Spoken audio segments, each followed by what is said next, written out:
my life and in the yoga path.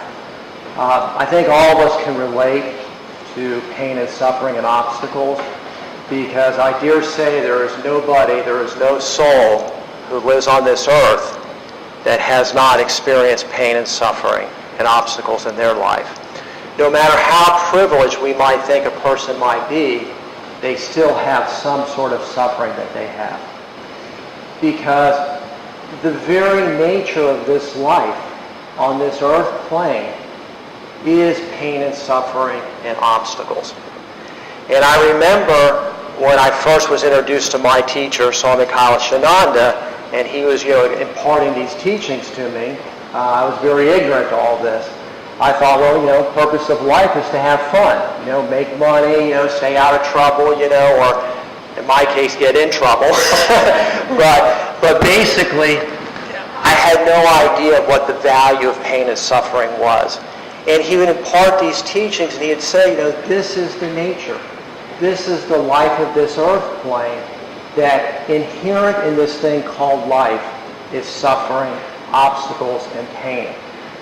And I asked him, I said, well, why is that? Why is there this pain and suffering? Why are there these obstacles? And it was a very simple answer, not anything too profound. He says, so that way you would appreciate the truth. So that when the truth came to you, you would welcome it. Because what we see now is we see on this earth plane, on this physical plane, a certain dichotomy. We are spirit. We are bliss. We are all one. This is what the scriptures teach us. But we have descended into this mortal flesh. And in this mortal flesh, we're now operating on a physical plane of existence. Now, the question might be, well, why do we have to have this physical plane of existence? Why can't we just stay up there in spirit? Okay, well, we'll never know the answer to that question. Who knows why that is. But the fact of the matter is we did fall. We were spirit. We descended down through our own volition, the scriptures tell us, to be embodied spirits in the body on this physical plane where there is pain and suffering. But what I've learned is that pain and suffering is not something to be feared. It's not something to be shunned or to run away from. It's something to be welcomed as corrective in nature. What I found in my own life is that all the problems that I had were self-created. Every problem I had, I created it. I couldn't say I'm a victim. The fact of the matter is I created the problem, now I got to suffer the repercussions. But the pain and suffering, if it didn't come, would not correct the person, would not motivate the person to correct their behavior. So pain and suffering is always corrective in its nature. It always comes to edify us and to help us to evolve back to the state of being of where we came from. Spirit, perfection, bliss, happiness. But, as we all know, everything is proved by its opposite. So, if we want to experience bliss and peace, we have to experience sorrow and unhappiness. If we want to experience equanimity, we have to be troubled in our thoughts and have no equanimity. Because it is the opposite that makes us want to develop the positive. And it's essentially what drives evolution. So even from a scientific standpoint, my background is science, originally, biology and chemistry. And in science, they teach us that evolution occurs because of an outside stress on an organism that makes the organism have to adapt and evolve to their environment. So the saying was, when things change, an animal gets mad. He either moves, adapts, or dies. Okay? So for us, death is really not an option. Now, I've tried the geographic cure, and I can tell you it doesn't work.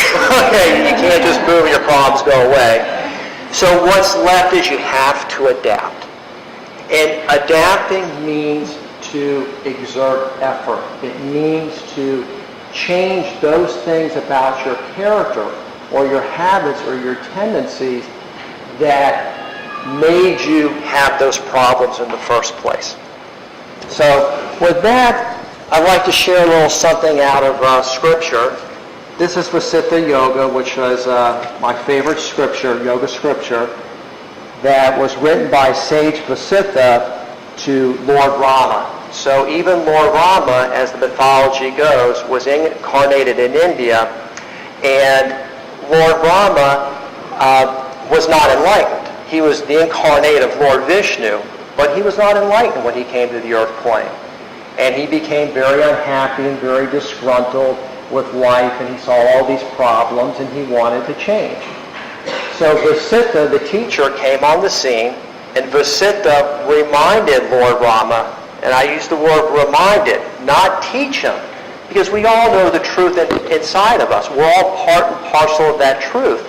We just need to be reminded of it so that we can exercise the teachings and we can come forth in the glory that we all want to live. And so Vasita says, he says, in this world, whatever is gained only by self-effort. Where failure is encountered, it is seen that there has been a slackness in the effort. This is obvious, but what is called fate is fictitious and is not seen. Self-effort, Brahma, is that mental, verbal, and physical action which is in accordance with the Scriptures. It is only by such effort that Indra became king of heaven, that Brahma became the creator, and other deities earned their place. So he's telling us the entire cosmos, all the deities, all the gods, earned those positions through their self-effort.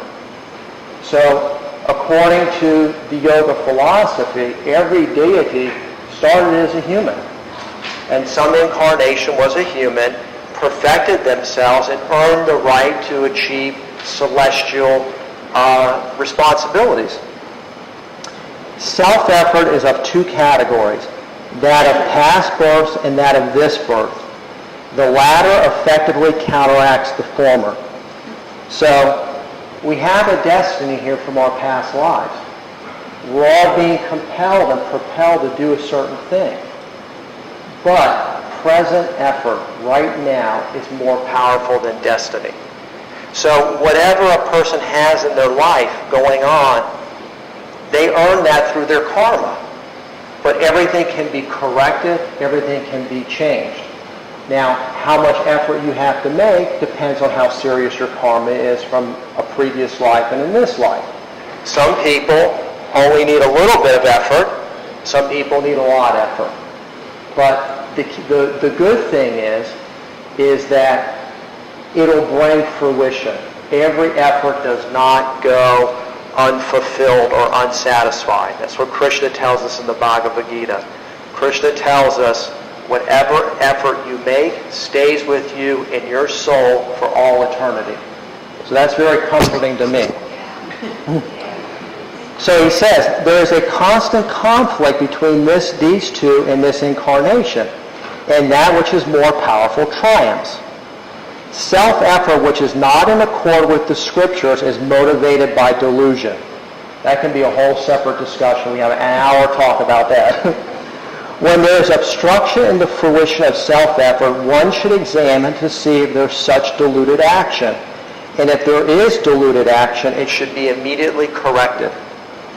There is no power greater than right action in the present. Hence, one should take recourse to self-effort. Grinding one's teeth, one should overcome evil by good and fate by present effort. So for me, on a personal experience, when I was young, the only effort I wanted to make was to have fun. Surf, party, everything they tell you to do in Scriptures, I did the opposite. Everything they told you not to do, that's what I did. Okay? And that brought a tremendous amount of suffering in my soul. Not so much physical suffering, because I've always enjoyed good health and a certain amount of prosperity, but mental suffering and emotional suffering in a death of my own soul, the death of my own spirit. And I remember I went up to my teacher, I told him all these problems I had, and he just says, were all blessings in disguise. Everything that happened to you was perfect. He says it turned your mind to God. It turned your mind to a different way of living. So for any of us that are having problems or suffering in our life, we should welcome it. We should embrace the suffering, and we should look at it as an opportunity to purify ourselves. Now, some people might say, well, I see a lot of people in this world that don't appear to be suffering. I mean, we drive around Satellite Beach here, the river, we see all these nice houses, people with nice families and things like that. There's a saying, the mop water doesn't get dirty till you squeeze the sponge, till you squeeze the mop. Okay? Those things that are about our nature, those things that need to be corrected, those defects in our personality, don't really come to light until you get squeezed. And then when you get squeezed, you're like, ooh, look at all this dirty water I'm immersed in.